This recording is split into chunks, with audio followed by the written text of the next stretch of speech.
तर मित्रांनो, त्या दिवशी आपण बघितलं की आपण मॉर्निंगला बेबी शॉवरचं काम करून इव्हनिंगला आलो होतो इकडे वेडिंगच्या एंट्रीसाठी. नमस्कार मित्रांनो, मी आहे गुरु आणि करूया आजच्या व्हिडिओला सुरू.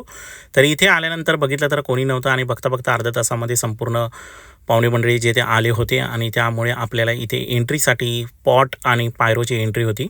त्यामुळे आपण संपूर्ण तयारी करून इथे पॉट बघा किती चांगल्या प्रकारे ठेवलेले आहेत. ओपन स्पेस आहे, हवा भरपूर आहे, तरी पण बघा एंट्री किती छान प्रकारे होत आहे. आपण इंस्टाला भरपूर व्हिडिओज बघतो ज्याच्यामध्ये एंट्रीची पूर्ण वाट लागलेली असते, पॉटचा धूर एकीकडे आणि माणसं एकीकडे असं असतं. तर याच्यामध्ये तुम्हाला सर्वांना समजावून सांगणं गरजेचं असतं, तरच तुमची एंट्री चांगली होते.